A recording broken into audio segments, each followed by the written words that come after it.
Hello बच्चों, आइए प्रश्न को देखते हैं। पाइथागोरस प्रमेय का सूत्र क्या होगा। और यहाँ पे देखो, सवाल को हम लोग बताएंगे इसके सूत्र को। इससे पहले हम लोग इसकी मुख्य अवधारणा के बारे में चर्चा कर लेते हैं। तो मुख्य अवधारणा में देखो, पाइथागोरस प्रमेय के बारे में हमें बताना है। तो सबसे पहले हम लोग बताएंगे कि जो पाइथागोरस प्रमेय है, पाइथागोरस प्रमेय ये लागू होता है किसके लिए? समकोण त्रिभुज के लिए। समकोण त्रिभुज, ठीक है जी। और पाइथागोरस का दूसरा नाम अपने पास होता है बोधायन प्रमेय।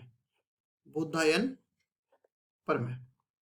अब देखिए, इसको हम लोग निरूपित भी करने वाले हैं। कैसे? सूत्र को हम लोग लिखने वाले हैं। मान लो कि कोई एक समकोण त्रिभुज हमने ले लिया जिसपे हमें पाइथागोरस प्रमेय लगाना है। तो ये इसमें ये वाला कोण मैंने 90 डिग्री बोल दिया और ABC इसको नामांकित कर दिया। अब कोण B जो है ये 90 डिग्री है। इसका मतलब त्रिभुज ABC एक समकोण त्रिभुज है। एक समकोण त्रिभुज है। अब देखिए, यहां से हम लोग जानते हैं कि समकोण त्रिभुज के सामने वाली भुजा कर्ण होती है। ठीक है, इसमें तो कोई दो राय नहीं है। अब इसके अलावा देखो, लंब किसी को भी मान सकते हैं इन दोनों भुजाओं में, और कर्ण आधार किसी को भी मान सकते हैं। तो मैं मान के चलता हूं कि ये जो BC है ना, ये अपना आधार हो जाएगा और ये AB है, ये इसका लंब हो जाएगा। ठीक है, तो देखिए यहाँ पे आधार, लंब और कर्ण तीनों भुजाओं के बीच में जो संबंध होता है ना, उसी को हम लोग बोलते हैं पाइथागोरस प्रमेय।